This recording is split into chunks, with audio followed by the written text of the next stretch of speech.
जय हिंद दोस्तों। आइए देख लेते हैं model paper BEd fourth semester paper number 1। दोस्तों लैंग्वेज अक्रॉस द क्यूरिकुलम आपका पेपर होगा और खंड अ के अंतर्गत दोस्तों आप लोगों ने पेपर देखा होगा। खंड अ से आपको 10 प्रश्न पूछे जाते हैं। ठीक है, 10 प्रश्न पूछे जाते हैं जो कि एक प्रश्न 2 नंबर का होता है और 50 शब्दों में आपको लिखना होता है।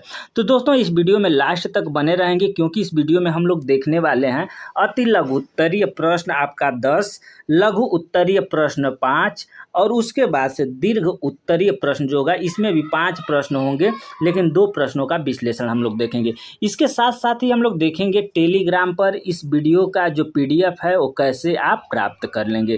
तो आइए देखिए, पहला जो प्रश्न पूछा गया है दोस्तों लैंग्वेज अक्रॉस द क्यूरिकुलम के अंतर्गत, वो पहला प्रश्न है ज्ञान की परिभाषा दीजिए।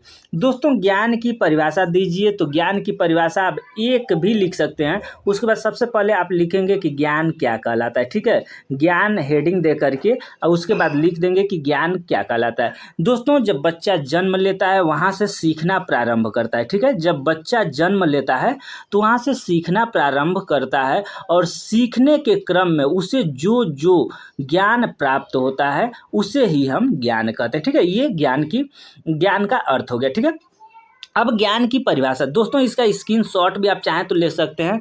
यहाँ पर हम ज्ञान की परिभाषा आपको 3 परिभाषाएं दिया हुआ है। पहला है कि S.R. रंगनाथन के शब्दों में। ठीक है, ज्ञान सभ्यता संरक्षित सूचना का समग्र योग होता है। ठीक है, दूसरा है web eastern new international dictionary of English language के अनुसार ज्ञान वास्तविक अनुभव, व्यवहारिक अनुभव, कार्यकुशलता आदि के द्वारा प्राप्त जानकारी है। ठीक है, नेक्स्ट आपका परिभाषा है J.S. सेरा के शब्दों में ज्ञान बौद्धिक पद्धति द्वारा निष्पादित प्रक्रिया का परिणाम है। ठीक है, ये आप देख लेंगे, ये ज्ञान की परिभाषा है। ठीक है, ज्ञान की परिभाषा है। नेक्स्ट जो प्रश्न आपसे पूछा गया है दोस्तों, ये संप्रेषण क्या है। ठीक है, संप्रेषण का अर्थ बताना है। दोस्तों ये जो टॉपिक है संप्रेषण और ज्ञान, हम लोग प्रीवियस ईयर जो क्वेश्चन पेपर है, प्रीवियस ईयर का जो आपका सिलेबस और बुक था उसमें हम लोग पढ़ चुके हैं। लेकिन संप्रेषण क्या कहलाता है, हम और आप जो आपस में बातचीत कर रहे हैं, हमारे बातों को आप मोबाइल के थ्रू सुन रहे हैं और उसका कमेंट सेशन में रिप्लाई कर रहे हैं, ये भी एक संप्रेषण हुआ। और साथ साथ अगर कहें संप्रेषण के बारे में तो एक व्यक्ति, कोई भी व्यक्ति किसी भी व्यक्ति के सामने कोई भी अपनी बातों को रखता है और उसको समझ करके जो रिप्लाई देता है वो एक संप्रेषण हुआ। संप्रेषण एक उद्देश्यपूर्ण प्रक्रिया है, संप्रेषण एक गत्यात्मक प्रक्रिया है। ठीक है, संप्रेषण 2 पक्षीय होता है, एक संदेश भेजने वाला और दूसरा संदेश ग्रहण करने वाला होता है। लेकिन शिक्षण प्रक्रिया में 3 पक्ष होते हैं। ठीक है, ये शिक्षण जो प्रक्रिया होता है दोस्तों उसमें संप्रेषण जो होता है ये 3 पक्ष होते हैं। पहला, संप्रेषण की प्रक्रिया में अनुभवों की साझेदारी होती है। ठीक है, इसके बाद देखेंगे दोस्तों नेक्स्ट जो आपका है भाषा अधिगम क्या है। तीसरा जो प्रश्न पूछा गया है उसमें पूछा गया कि भाषा अधिगम क्या है। भाषा अधिगम दोस्तों भाषा सीखने से संबंधित है। ये सारे के सारे 2-2 नंबर के क्वेश्चन है आपके। ठीक है, भाषा अधिगम क्या है, यानी भाषा जो हम सीखते हैं, भाषा का मतलब भाषा हो गया हिंदी, इंग्लिश लैंग्वेज जो भी है भाषा, उसके बाद से अधिगम यानी सीखना। भाषा अधिगम का दार्शनिक आधार एवं नियमबद्ध प्रक्रिया होती है। इस आधार पर जब बालक को किसी भाषा का ज्ञान दिया जाता है तो भाषा के व्याकरणीय नियमों का प्रयोग किया जाता है। इसमें बालक को भाषा का ज्ञान देने के लिए विभिन्न विधियों का प्रयोग किया जाता है। ठीक है, ये भाषा अधिगम होता है। नेक्स्ट जो प्रश्न पूछा गया दोस्तों, चौथा नंबर का जो प्रश्न है, बालकों एवं प्रौढ़ों की शिक्षा में अंतर। दोस्तों बालकों की शिक्षा क्या है और प्रौढ़ों की शिक्षा क्या है, इसके बारे में अंतर पूछा गया है। तो जो बालक होते हैं, ठीक है, आप लोग देखे होंगे जो बालक होते हैं, बालकों की शिक्षा घर से ही शुरू हो जाती है। ठीक है, बालकों की जो शिक्षा होती है वो परिवार से शुरू होती है, स्कूल कॉलेज, उसके बाद से समाज में संपन्न होती है। इसी के क्रम में अगर देखा जाए तो जो प्रौढ़ होते हैं, ठीक है, प्रौढ़ों को शिक्षा की ज़रूरत क्यों पड़ी, प्रौढ़ शिक्षा क्या होता है। तो दोस्तों किसी कारणवश ठीक है, किसी कारणवश जो कोई व्यक्ति है जो बचपन में जो बाल्यावस्था होता है वहाँ से पढ़ाई लिखाई अगर नहीं कर पाता है, तो जैसे एजेड 18 साल 19 साल 20 साल 25 साल का हो जाता है, तो उसको सिग्नेचर करने के लिए ठीक है, ये सिखाया जाता है। प्रौढ़ शिक्षा के अंतर्गत ही वो भी आता है, साक्षर उसको कहते हैं। तो प्रौढ़ शिक्षा का उद्देश्य उन प्रौढ़ व्यक्तियों को शैक्षिक विकल्प देना है जिन्होंने यह अवसर गंवा दिया है, यानी पढ़ने वाला जो अवसर था उसको गंवा दिया है, उसी को फिर से शिक्षित करना ये प्रौढ़ शिक्षा के अंतर्गत होता है। ठीक है, औपचारिक शिक्षा आयु को पार कर चुके हैं, यानी जो औपचारिक शिक्षा होती है दोस्तों, बालक जो होते हैं उनकी औपचारिक शिक्षा 6 साल का बच्चा हो गया तो क्लास 1 में चला गया, 7 साल का हो गया 8-2 में चला गया, इस तरीके से एक क्रम होता है बच्चों का पढ़ने का। लेकिन ये जो क्रम पार कर चुके होते हैं वो और उनको फिर से शिक्षा की ज़रूरत पड़ती है, वही प्रौढ़ शिक्षा कहलाता है। ठीक है, ये हो गया आपका क्लियर। नेक्स्ट है संप्रत्यय निर्माण के 2 पक्षों के बारे में लिखिए। दोस्तों संप्रत्यय निर्माण के पदों के बारे में लिखना है। तो संप्रत्यय निर्माण में अगर देखा जाए तो प्रत्यक्षीकरण, विश्लेषण, तुलना, इसके बाद क्या है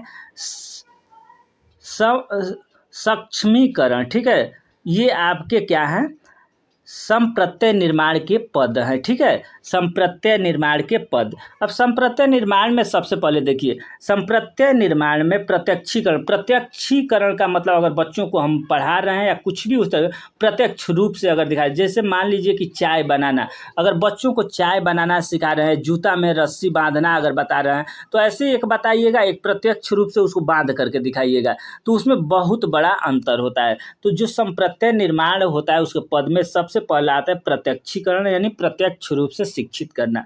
संप्रत्यय निर्माण में सबसे पहले वस्तु या व्यक्ति का प्रत्यक्षीकरण करना है। प्रत्यक्षीकरण के बिना संप्रत्यय निर्माण संभव नहीं हो सकता। प्रत्यक्षीकरण ज्ञानेंद्रियों में प्राप्त ज्ञान के आधार पर होता है। ठीक है, ये पहला हो गया। दूसरा है विश्लेषण। संप्रत्यय निर्माण में प्रत्यक्षीकरण के बाद प्रत्यक्षों के गुणों का विश्लेषण करना होता है। बालक के कुत्ता शब्द के संप्रत्यय का निर्माण में इसे अन्य पशुओं से अलग थलग करने की प्रक्रिया विश्लेषण की प्रक्रिया कही जाती है। जैसे मान लीजिए कि प्रत्यक्षीकरण, हमारे पास बहुत सारे जानवर हैं। ठीक है, जानवर को हमने बच्चों के सामने दिखाया कि बच्चा ये कुत्ता है, बिल्ली है, शेर है, सियार है, गाय है, इत्यादि जानवर हमने दिखा दिया, तो ये तो हमारा प्रत्यक्षीकरण हो गया। लेकिन उसमें से बोलेंगे कि कुत्ता कौन है और बच्चा कुत्ता को देख करके पहचान जाएगा, वो एक विश्लेषण के अंतर्गत आ गया। उसके बाद तुलना, दोस्तों ये तुलना का मतलब हो गया कुत्ता और बिल्ली में क्या तुलना है, क्या अंतर है, कुत्ता बड़ा है, बिल्ली छोटी है, बिल्ली क्या खाती है, कुत्ता क्या खाता है, इत्यादि। ये इस तरीके से कुत्ते का पूंछ कैसा होता है, बिल्ली की पूंछ, इस तरीके से बच्चे तुलना कर सकते हैं, ये तुलना होता है। तो ये संप्रत्यय के अंतर्गत ये आता है। ठीक है, नेक्स्ट जो क्वेश्चन है दोस्तों, चौथा है मुक्त विद्यालय तंत्र में संप्रेषण तकनीकी। ठीक है, यहाँ पर मुक्त विद्यालय क्या कहा जाता है, आप लोग ओपन यूनिवर्सिटी सुने होंगे। जैसे घर रह करके, जैसे मान लीजिए कि आप कोई नौकरी कर रहे हैं या आपको समय नहीं है, तो आप मुक्त विश्वविद्यालय के अंतर्गत कोई भी कोर्स कर सकते हैं। तो मुक्त विश्वविद्यालय जो है, घर आप हैं या कोई नौकरी कर रहे हैं, उसमें जो तंत्र है पढ़ने लिखने के लिए, तंत्र संप्रेषण तकनीकी जो है, अभी आप मान लीजिए कि घर पर है। ठीक है, आप घर पर हैं और ये आप वीडियो देख रहे हैं, तो ये क्या है, एक संप्रेषण तकनीक है। मोबाइल के द्वारा और नेट के थ्रू आप जो पढ़ाई कर रहे हैं, ये संप्रेषण का एक तकनीक है, बात करने का एक तकनीक है। तो मुक्त विश्वविद्यालय जो ओपन यूनिवर्सिटी होती है, ठीक है, जो खुला विश्वविद्यालय होता है, उसमें इस तकनीक का क्या रोल है, क्या महत्व है, आप खुद समझ सकते हैं। ठीक है, इसी को आपको लिख देना है कि मुक्त विश्वविद्यालय जो राजर्षि टंडन हुआ, इग्नू हुआ, ये सब है मुक्त विश्वविद्यालय। ठीक है, तो ये इसमें शिक्षण मोबाइल का प्रयोग करके किस तरीके से हम लोग पढ़ते हैं, क्या क्या करते हैं, वही लिख देना है। धमकी रहित अधिगम वातावरण का अर्थ क्या है दोस्तों, ये पूछा गया। धमकी रहित वातावरण, अधिगम, धमकी रहित अधिगम क्या है, तो धमकी रहित वातावरण को अंग्रेजी में नॉन थ्रेटनिंग लर्निंग इन्वायरमेंटल कहा जाता है। इस प्रकार वातावरण प्रजातांत्रिक मूल्यों पर आधारित होता है। कक्ष में बाल केंद्रित शिक्षा पर बल दिया जाता है। शिक्षकों को डर से शिक्षकों को डर से सिखाने का या सकारात्मक व्यवहार करने के लिए अनुशासन में रहने के लिए बाध्य नहीं किया जाता है। दोस्तों धमकी का मतलब क्या होता है? धमकी, बच्चों को जो धमकी रहित वातावरण है, इस धमकी रहित वातावरण से दूर करके पढ़ाई लिखाई का माहौल होना चाहिए। नेक्स्ट है आपका संप्रेषण। दोस्तों संप्रेषण में आने वाली बाधाएं, जो हम लोग बातचीत करते हैं उसमें आने वाली बाधाएं कौन कौन सी होती हैं, इसके बारे में आपको लिखना है। तो इसके अंतर्गत पर्यावरणीय बाधा, ठीक है, पर्यावरण, जैसे हम बातचीत कर रहे हैं उसमें पर्यावरण कैसे बाधा उत्पन्न करता है। जैसे मान लीजिए कि पर्यावरण कैसे बाधा उत्पन्न करेगा, तो नेट चला रहे हैं, ठीक है, नेट हम चला रहे हैं, बारिश होने लगा, बादल गरजने लगा, या और सब अन्य प्रकार की जो समस्या वातावरण पर्यावरण से संबंधित है, ये प्रभावित करता है, ठीक है। अत्यधिक मौखिक वार्ता, संदर्भित भ्रामकता, द्वितीय स्वप्न, समेकित सीमित बोध, शारीरिक असुविधा, ये सब क्या है? ये सब क्या करते हैं? ये सब संप्रेषण की बाधाएं और समस्याएं बातचीत करने के। अब देखिए दोस्तों, जो 9th नंबर का क्वेश्चन पूछा गया है, मोस्ट इंपॉर्टेंट क्वेश्चन, आपको एडुसेट एक शैक्षिक उपग्रह, यानी एडुसेट क्या है? तो एडुसेट GSET-3, जो एडुसेट के रूप में जाना जाता है, पाठशाला स्तर से उच्च शिक्षा तक सुदूर शिक्षा के लिए बना है। यह पहला समर्पित शिक्षा उपग्रह है, ठीक है, यह पहला समर्पित शिक्षा उपग्रह है जो देश भर में शैक्षिक सामग्री के संवितरण के लिए कक्षा को उपग्रह आधारित दो तरफा संचार उपलब्ध कराता है। यह भूतुल्यात्मक उपग्रह I-2 के बस पर विकसित किया गया है, ठीक है। यानी जो ये एक उपग्रह है, और ये उपग्रह जो है यह पहला शिक्षा के क्षेत्र में ये पहला उपग्रह है जो कि पढ़ने लिखने के लिए अपना समतुल्य उपग्रह, ठीक है। नेक्स्ट दोस्तों 10 नंबर का जो क्वेश्चन है ये देखेंगे, पाठ्य पुस्तक लेखन के सोपान। जैसे मान लीजिए कि पाठ्य पुस्तक, कोई भी पाठ्य पुस्तक होता है, उसका लिखना है तो उसमें प्रथम सोपान क्या होता है?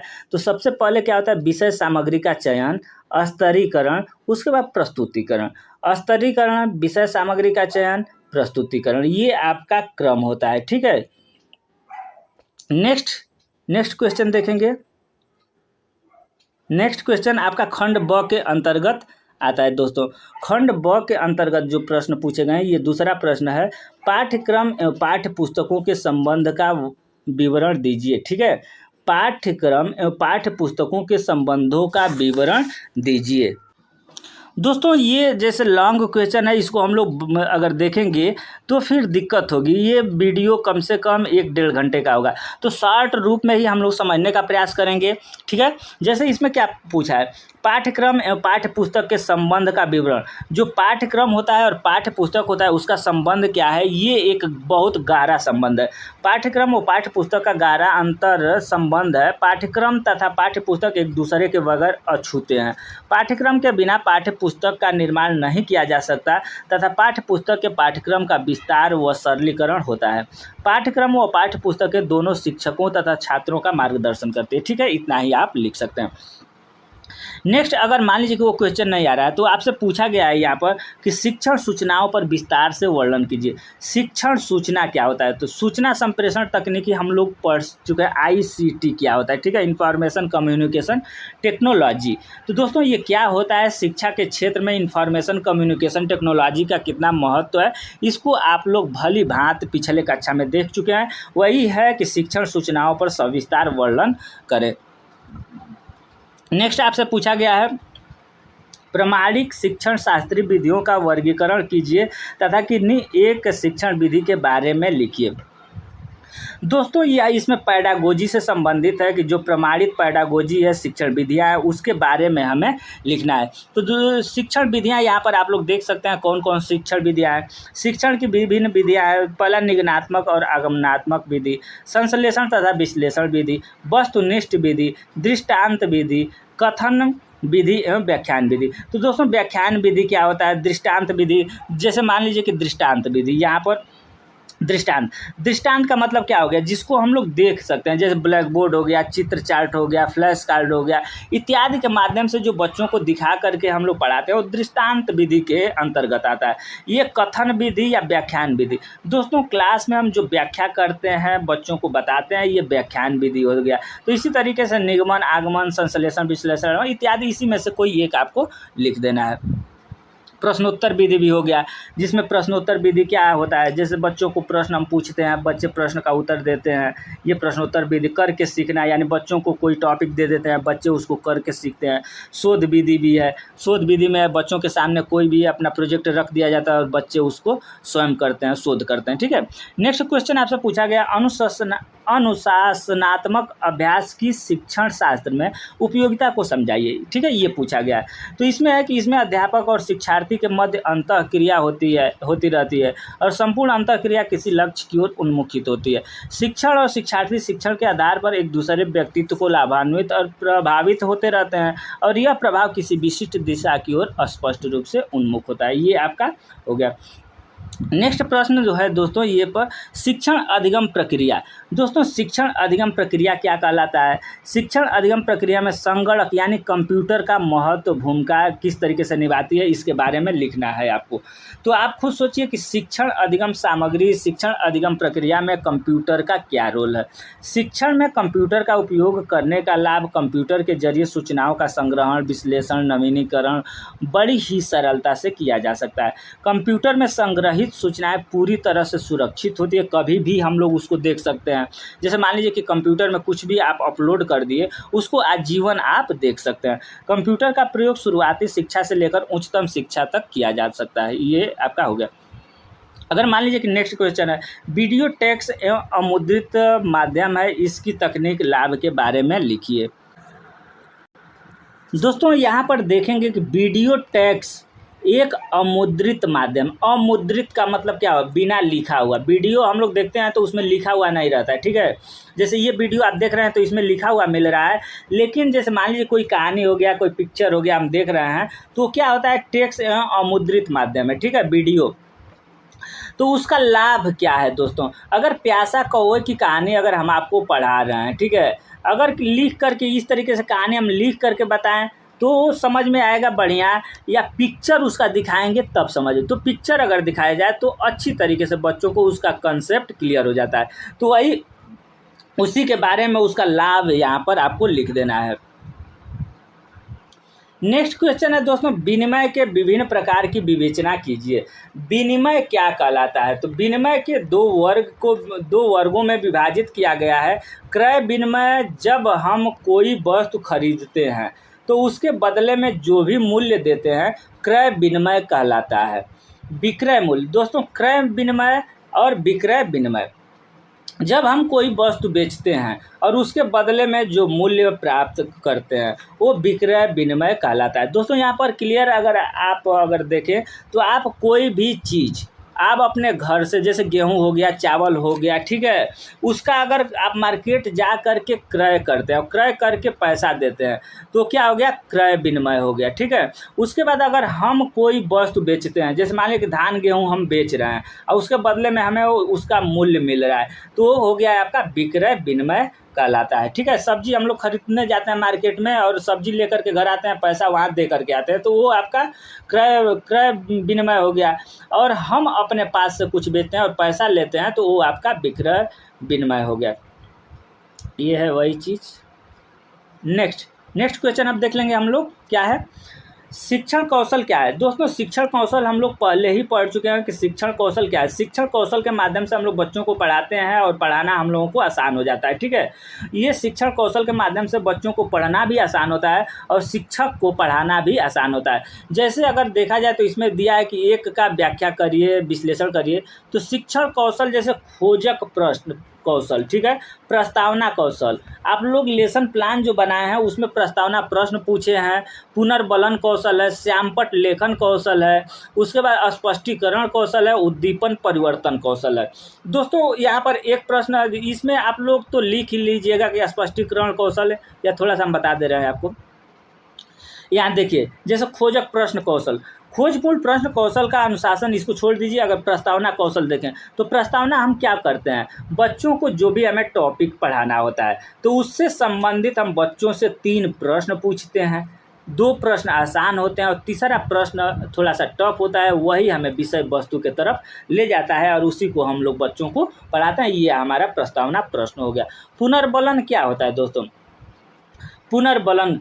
पुनर्बलन का मतलब ये हो गया कि बच्चे अगर कुछ अच्छा कर रहे हैं, उनको शाबाशी दे रहे हैं, तो वो एक पुनर्बलन का काम करता है। उसके बाद श्यामपट्ट लेखन। दोस्तों बच्चों को हम पढ़ा रहे हैं तो श्यामपट्ट लेखन जो कार्य करते हैं, श्यामपट्ट पर लिख करके जो पढ़ाते हैं, ये श्यामपट्ट लेखन कार्य के अंतर्गत होता है। स्पष्टीकरण कौशल, उद्दीपन अनुक्रिया का सिद्धांत आप लोग पढ़े होंगे। उद्दीपक अनुक्रिया का सिद्धांत ये SR थ्योरी भी कहलाता है। इसको थॉर्नडाइक ने दिया है, हम केवल दे रहे हैं इसको कि SC टेट में उस तरीके पूछेगा तो आप कन्फर्म हो जाएंगे। नेक्स्ट जो क्वेश्चन पूछा गया है, ये शिक्षा में वातावरण के महत्व को समझाइए। दोस्तों शिक्षा में वातावरण का महत्व क्या है, आप खुद सोचिए। शिक्षा में वातावरण का, शिक्षा के क्षेत्र में सभी बच्चों का सही विकास हो सके, यह उपयुक्त शैक्षिक वातावरण पर निर्भर करे।